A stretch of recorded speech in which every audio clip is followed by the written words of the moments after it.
Hey everyone, Dr. Shado here, just doing another little blog, even though Fox released their claim against my video only after about a week, so thanks for that.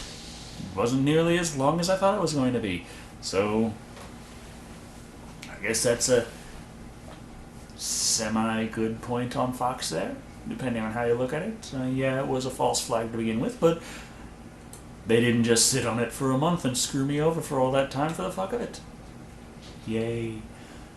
Yeah, I can I can upload my full-length reviews again, and I don't have to do a bunch of vlogs to fill the space, and I'm not limited to 15 minutes, but there's a few things that I should probably talk about anyway, and some things that I just want to talk about. So, may as well. I think I'll talk about my cat, Tara.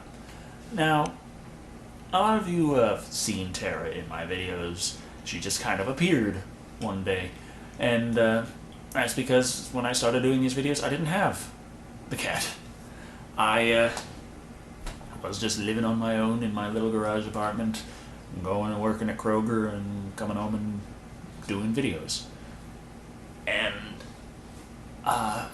one night at Kroger, everyone else was out on the floor conditioning their aisles, lining up all the cans and labels out and everything. And because the truck was late again.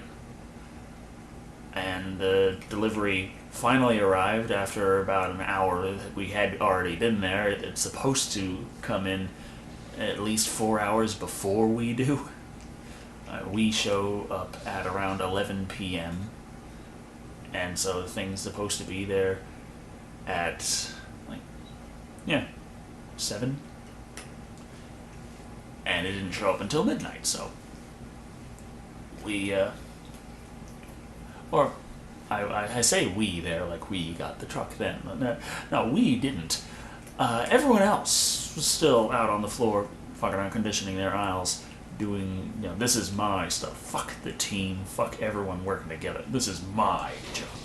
This aisle is my responsibility. Fuck everyone else. Yeah, that's kind of how the place was. So even though none of us could honestly do anything unless the truck was broken down, everyone else was still only concerned about getting a slight bit ahead themselves.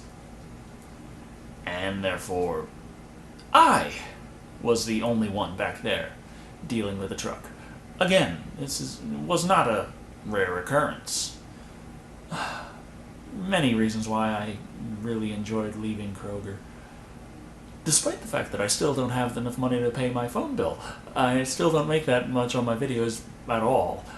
I'm very happy because today it's gone up to $16 a month. Woo! That's another nice thing about these vlogs. I can actually monetize them and make a little money on YouTube. Who knew? But yeah, I was back in the back room getting the truck as I generally do. It was a drop, so the driver was gone, and it was just all the pallets on the truck. I gotta bring them out to the sales floor. We weren't supposed to ride the power jack on the sales floor because you'll mess up the nice wax on the tiles and all that. Except here's the problem. They were paying us shit and they hardly gave us any time to finish this. So, since they weren't willing to pay for overtime, shit needed to get done. Power jack on sales floor. Fuck it. Especially since I was the only one back there fucking doing it. And despite the fact that whenever the store manager came in and said, you can't have that on the floor. No. Roll it out by hand. Every time he left, my boss, the grocery manager who was there on the overnights, kept saying, power jack on sales floor, just do it, fuck it. So, yeah, I'm conflicting things from all sides. I really didn't give a shit anymore. Hey, Tara. Yeah, and then I was back there, I was pulling the pallets, and I noticed something. Running in between the stacked pallets in the receiving dock. It was her. That was you. That's right. And I'm just like, did I just see what I thought I saw? And I got out my camera and thinking, I'm just going to get this cat's going to be there for half a second. I need proof to show that there was a cat. I took a couple pictures. And then I approached her. And she was, of course, not exactly keen on this weird guy coming up. And I was trying my best to show that I was no threat. And I just kind of squatted down about 5 feet away from her, squinted my eyes and turned my head a bit to the side, and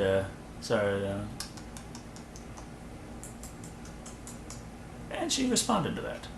And she came over, and I tried to put my arm around her, and she jumped out and ran the other way. Repeat, and then I was able to actually grab her and pick her up. But she didn't struggle really much at all.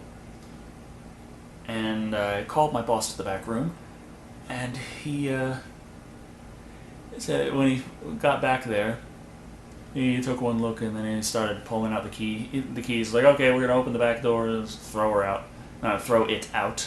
I think actually he called her a him. I was pretty sure it was a she, but I was still referring to Tara as it at the time, or the cat.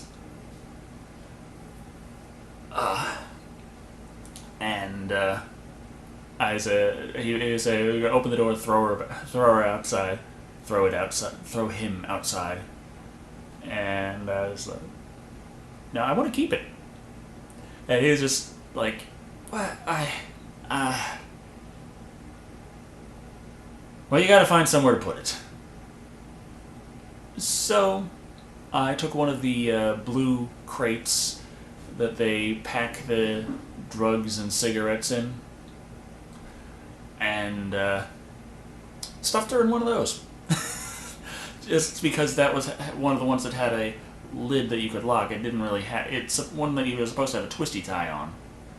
But I didn't have anything like that, so I took my Bluetooth headset charger. My Bluetooth headset is completely fucking useless. Never buy a $10 Bluetooth headset. They don't fucking work. But it had a charger that it was small enough to fit through the hole.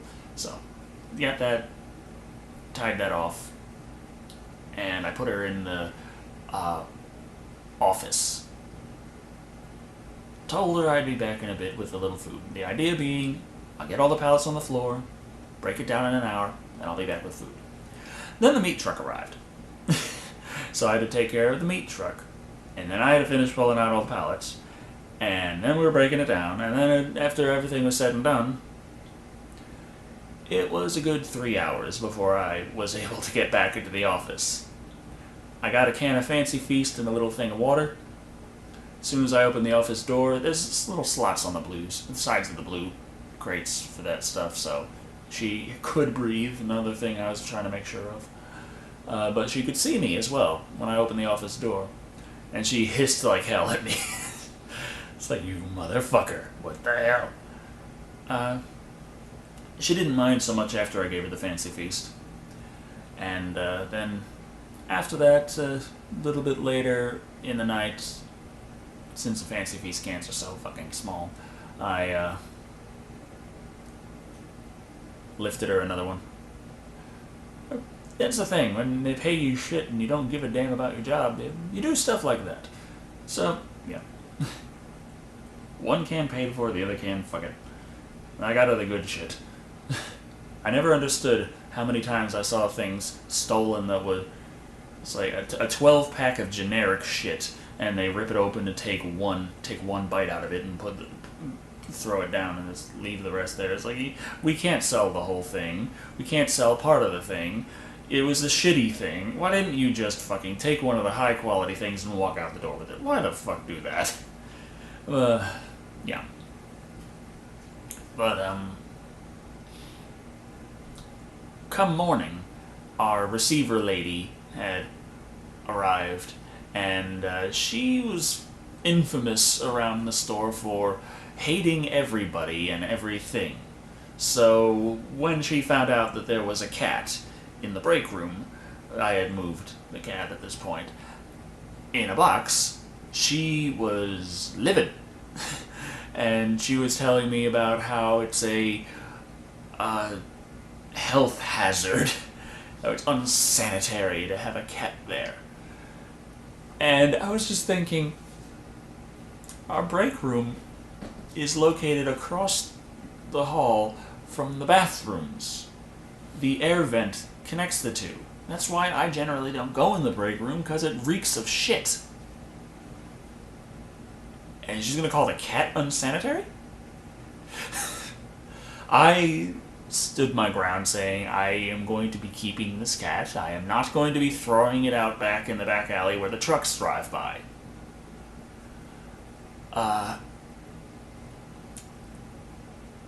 And eventually my boss said something to her and she stopped talking. I think he probably said something along the lines of, just let him keep the damn cat. He'll take it home and it won't be going around the back room anymore. Because evidently the cat was well known for everyone but me, because she had been going to that store quite often and running in the back room. Probably because our store was infested with mice. One thing I found since bringing her out here to the middle of nowhere, she's quite the hunter. She's killed several lizards already. And those things are a bit quicker than mice, I think. Mice are fast, but lizards smaller and... Then again, mice are warm-blooded. But yeah, finally, time to clock out, time to go home. Problem, I don't have a car. I used a bicycle. And I lived 3.5 miles away. It's a, half-hour bike ride. Not bad. If you're used to it especially, it doesn't feel like anything. But I knew damn right well carrying a cat is a very, very precarious thing to do on its own. Especially if the cat doesn't know you, doesn't trust you, and biking with it? Stupid. So I was asking everyone, anyone who worked there, who had a car, a truck, anything, that when it was bloody pouring rain, they let me put the bike in the back and take a ride with them. When my bike's tire went completely flat, let me put the bike in the back of their truck and ride home, and then to take it out and I fix it at home. Anyone, just let me put the bike in your car, take the cat. Either you drive me with the cat in the car, or I'll just walk with the cat. Anyway, no biking with the cat. Biking with the cat is a really dumb idea. Nobody was willing to fucking help. So, after trying for like a half hour to get a ride, I figured out, okay, I'm on my own. And I started out, and within the first 50 feet, I went by a little flock of pigeons. Yeah. Cat jumps out of my arms and starts chasing the pigeons, and I do the stupidest thing I can possibly do, jump off the bike and start chasing the cat. She sees me chasing her down, and runs like hell. Now,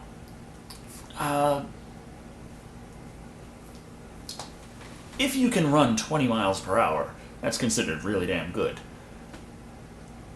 Cats on average run 30.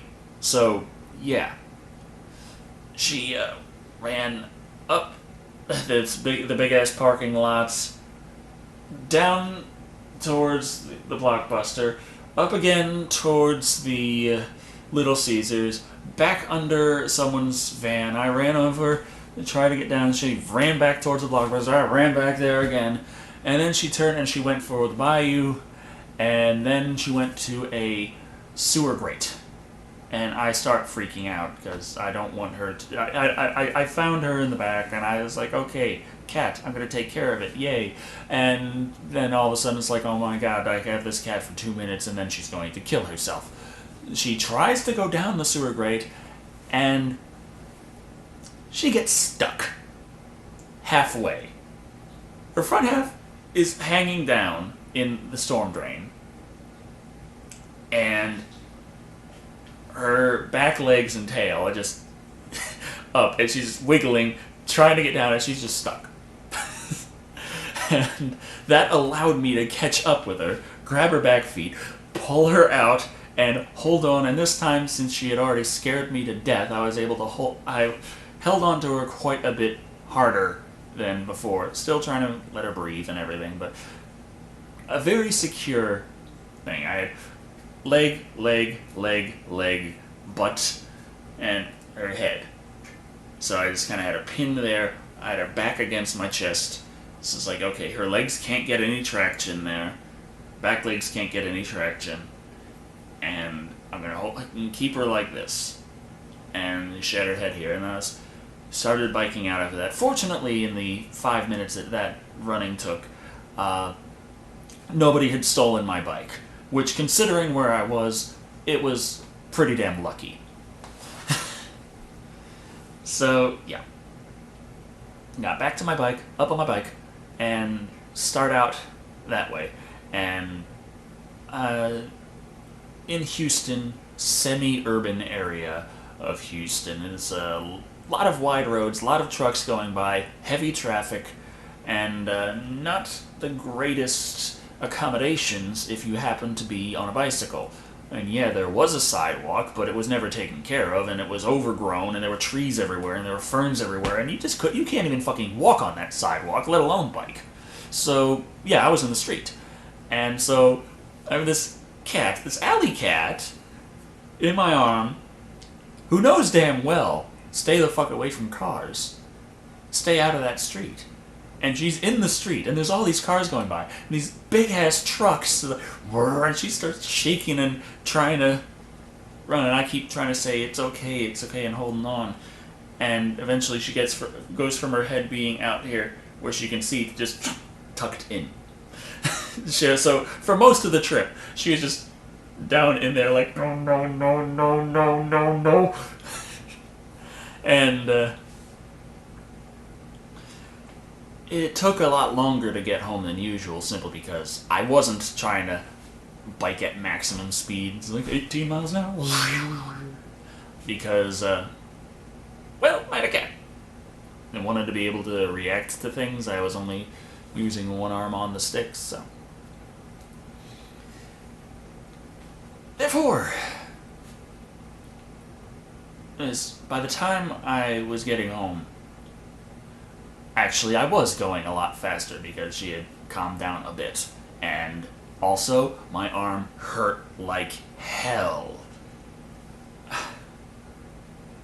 Trying to hold a cat like this while biking for over 30 minutes of your arm being like, even if you don't have anything in your hand, holding your arm like this for 30 minutes hurts like hell. So, I make it home, and Nico Twins was already there because I had called her up before going to come down and be ready, get a litter box together, get some food down there, because she had several cats, and this was the first cats of mine in Texas, in the technical sense of my cat. And so she was already at my apartment with everything. She had a key, and we were on the same street anyway, so it wasn't a very difficult proposition. And so I finally get there, and I pull in the driveway, drop my bike, go upstairs, go up to my apartment, and hand her the cat. I say, hold on while I get my bike. She's trying to run before. And I hand it to her, and Tara is just covered in my sweat. It is kind of pathetic looking. But it's kind of the origin of how I met Tara. Though how she was named Tara was actually Nico Twins named her because the one thing that about her is like I found her in October near midnight and she's a completely black cat. Those are all interesting traits, but the thing about her is she has the whiskers on her neck, on the front of her neck. You know, cats have short whiskers here and there, and whiskers on their arms. Not nearly as big as the ones on the face, but still, technically, same basic thing. On the forearms, they got whiskers there, and on the neck, they have a little thing of whiskers there. And her whiskers here are white, which is actually a bit unusual for a black cat. And I said it looked kind of like a constellation. And Nico Twins went up on baby names and looked up stuff and came up with Terra, meaning star. And it stuck. So I have a little cat named Terra, who I assumed was about 8 months old when I got her because of her size, but she's never grown. That's just how big she is. So I honestly don't know how old she is, unfortunately. But, nevertheless, she's very, very friendly with humans, which is very good. She, moving here, she's had to meet several other cats lately, and she is not pleased. Han Yun, who was born here, he's already bigger than she is. He's like 6 months old and a big puffball on top of it, and also black. But he is kept running out of his room. He was running down. Tara normally has full reign of the house, and Han Yun's been out recently. And Tara was just like, "Who the fuck are you?" And Han Yun's walking up like, "Hey, you a friend? You a friend? The fuck away!" And Han Yun's back like, "Whoa, whoa, whoa, whoa." Poor Han Yun's been getting smacked the shit out of by Tara. He's bigger. And I keep telling Tara, "Stop, it's not nice to beat up kids." She's looking at me like, "Kid, he's huge." But, yeah.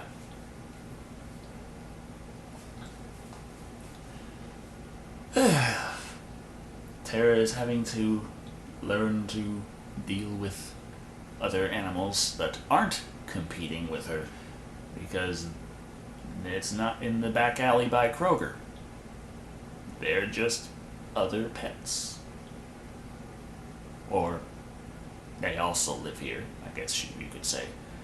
I am her pet, according to her. That's no surprise to any of you out there with a cat, but